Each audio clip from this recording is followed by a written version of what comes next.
Olá a todos e bem-vindos ao nosso podcast No Topo, Mas Como? Eu sou a Carolina. Eu sou a Marta. E eu sou a Catarina. Em conjunto fizemos este podcast no âmbito da Unidade Curricular Desafios Contemporâneos do Trabalho e das Relações Laborais, presente no plano de estudo do terceiro ano da Licenciatura em Psicologia da Faculdade de Educação e Psicologia da Universidade Católica do Porto. Hoje vamos falar sobre liderança no feminino. Apesar dos avanços das últimas décadas, as mulheres continuam subrepresentadas em cargos de liderança, especialmente em níveis de topo. É verdade, Carolina. Quando pensamos em liderança, ainda existe uma imagem associada a características tradicionalmente masculinas, como a assertividade, a decisão e a autoridade. E isto influencia a forma como as mulheres são avaliadas e também a forma como elas próprias se percepcionam. Os números mostram que ainda há um longo caminho a percorrer. Em Portugal, apenas 30% das funções de gestão são desempenhadas por mulheres, e nas posições de topo esse valor desce para 27%. E o mais curioso é o ritmo lento desta mudança. Entre 2017 e 2023, o crescimento foi de apenas 1 ponto percentual. Isto mostra que a desigualdade persiste, apesar dos avanços. Por isso, neste episódio queremos perceber melhor o que está por detrás destes números. Que desafios são enfrentados pelas mulheres em posições de liderança? Qual o impacto das expectativas sociais e organizacionais na forma como se percepcionam e desempenham o seu trabalho? Para isso, entrevistámos duas mulheres em cargos de liderança, em contextos muito diferentes. Vamos então usar as suas experiências para refletir sobre o que significa hoje ser mulher e líder. Portanto, antes de analisarmos na prática as experiências das nossas convidadas, queremos contextualizar teoricamente o tema. Segundo a revisão de literatura que fizemos, o modelo mais utilizado para abordar a sobre-representação das mulheres em cargos de liderança era o teto de vidro. Mas os autores Eagle e Carli mostraram que essa metáfora já não chega para explicar a complexidade do percurso das mulheres. E porquê é que já não chega, Marta?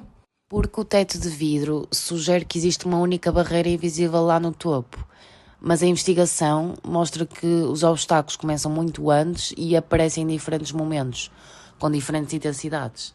E é por isso que surge o modelo do labirinto da liderança, que nos diz que não é impossível chegar ao topo, mas é mais difícil, mais lento e mais incerto.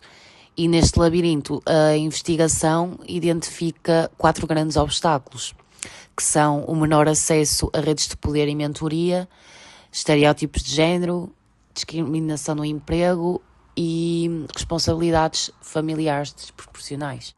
O que torna este modelo útil é precisamente isso. Reconhece que o avanço é possível, mas exige mais esforço, mais tempo e mais estratégias. E isto é algo que os estudos ainda nos revelam que está muito presente. Mas será que é o que as nossas convidadas sentem no seu dia-a-dia? A nossa primeira convidada, a que daremos o nome de convidada O, tem 60 anos, é portuguesa, licenciada em Controlo de Gestão pelo SCAP e é diretora financeira de uma fábrica de metalomecânica, um setor historicamente dominado por homens. Tem 39 anos de carreira, todos eles em indústria, e construiu o seu percurso num tempo em que não existia coaching nem mentoring formal. A segunda convidada tem 30 anos, é equatoriana e emigrou para os Estados Unidos aos 18 anos para estudar Psicologia na Universidade de Louisiana. Trabalha numa empresa de telecomunicações dedicada ao apoio emocional, é diretora de projetos desde 2022 e toda a equipa de gestão da sua empresa é feminina. Portanto, 2 contextos muito diferentes, 2 gerações diferentes e, no entanto, com muito em comum. Vamos começar pelo início. Como chegaram até onde estão? A diretora financeira portuguesa descreve o seu percurso de forma surpreendentemente tranquila, sem grandes complicações, mas com uma honestidade muito interessante sobre o que realmente moldou a sua carreira. Não tive o que se chama hoje o mentoring ou coaching, porque eram outros tempos, mas tive um chefe, que era aquilo que se chamava antigamente, que exerceu essas funções e fê-lo muito bem. Aprendi bastante com ele, trabalhei com ele durante 30 anos e sem dúvida que ele moldou as minhas bases profissionais. 30 anos com o mesmo chefe. É uma lealdade que hoje quase parece ficção científica, mas também é um reflexo de algo que o modelo do labirinto identifica como crucial: o acesso à mentoria. E ela teve esse acesso, informal sim, mas real. A teoria diz que as mulheres têm menos oportunidades de integrar redes informais e beneficiar de mentores influentes. A nossa entrevistada confirma que a mentoria existiu, mas na forma que existia na época. Um chefe que confiava nela e a deixou crescer. Já a diretora de projetos americana teve uma experiência mais estruturada. Fue entrenamientos que fueron, provee la empresa. Ellos me entrenaron antes de tomar mi posición actual por alrededor de 2 meses, un entrenamiento intensivo. Formação intensiva de 2 meses antes de assumir o cargo. Uma empresa que investiu nela antes de a promover. Isto faz a diferença. Mas atenção, e aqui o labirinto aparece. Nem sempre a preparação foi suficiente. Muchas veces sí, pero en otras veces hemos recibido proyectos en los que no tenemos la información suficiente.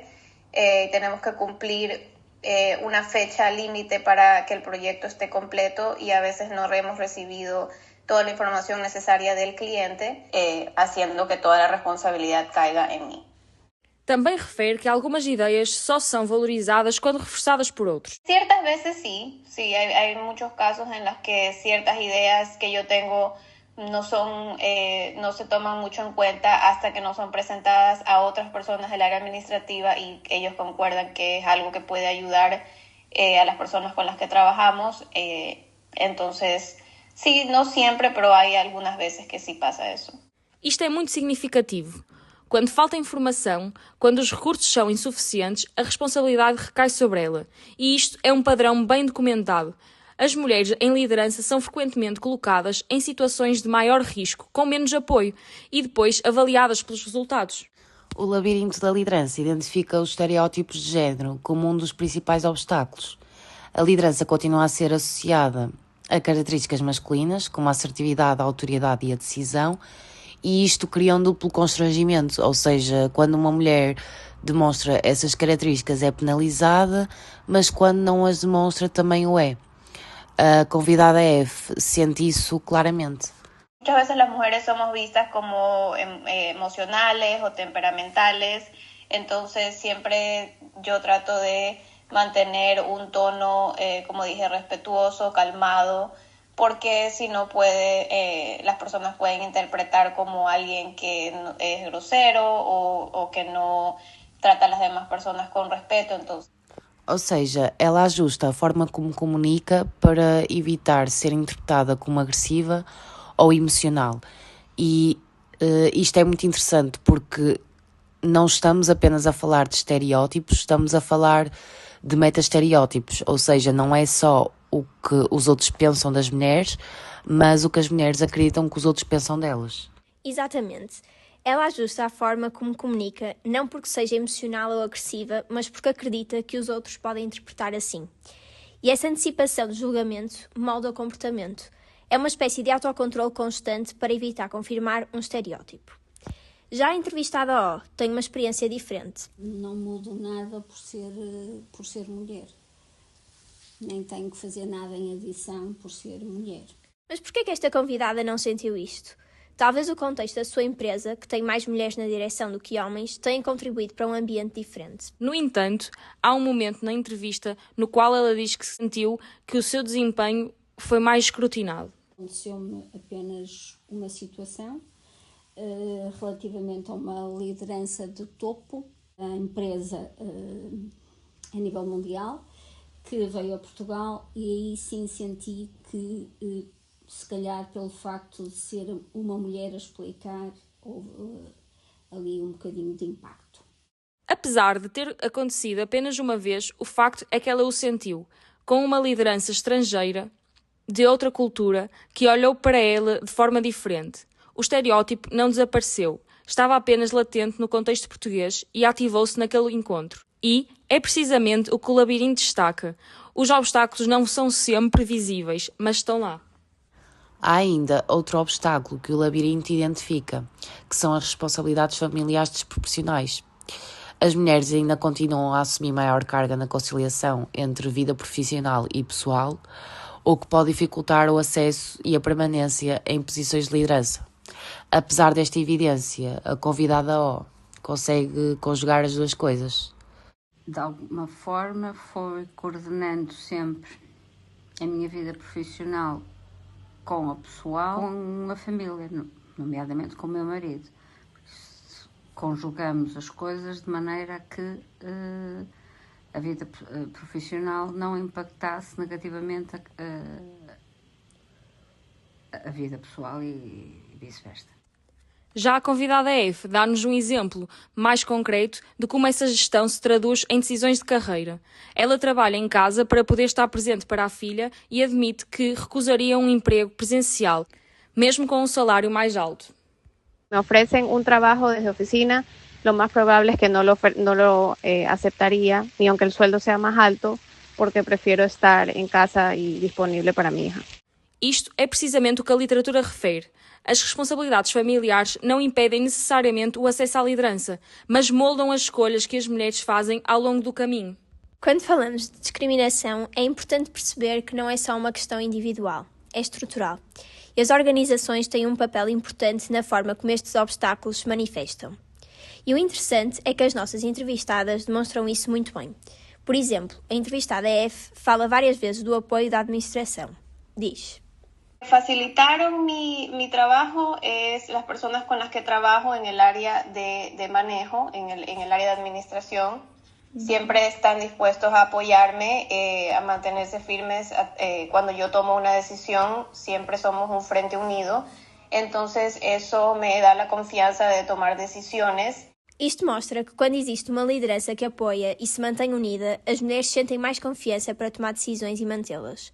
O suporte organizacional traduz em segurança para liderar. Sim, a entrevistada F também refere os treinos e ferramentas que recebeu.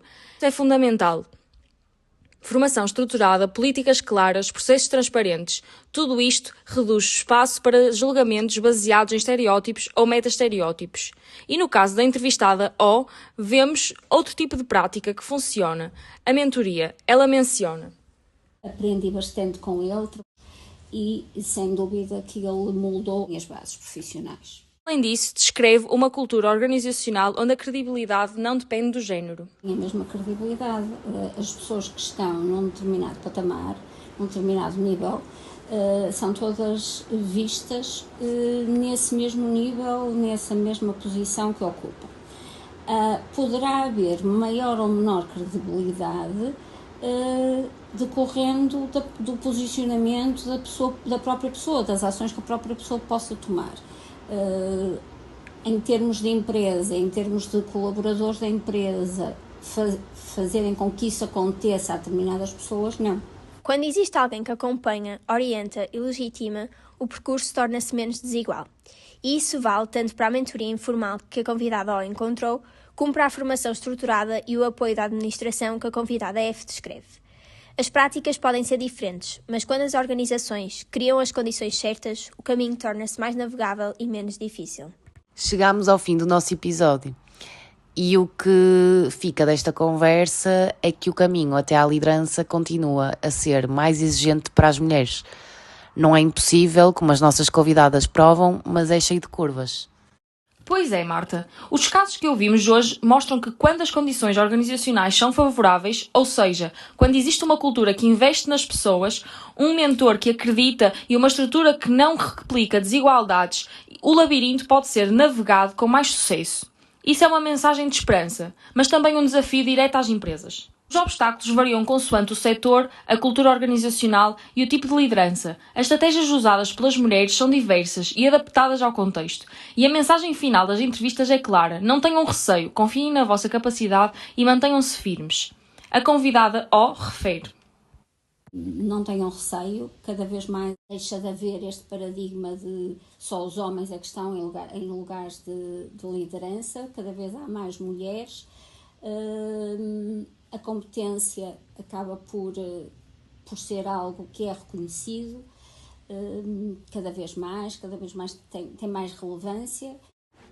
Portanto, dois contextos diferentes, duas gerações diferentes e a mesma mensagem. O labirinto existe, mas tem saída. E talvez o primeiro passo seja acreditar que se é capaz de o percorrer. Obrigada por nos acompanhar até aqui. Até ao próximo episódio.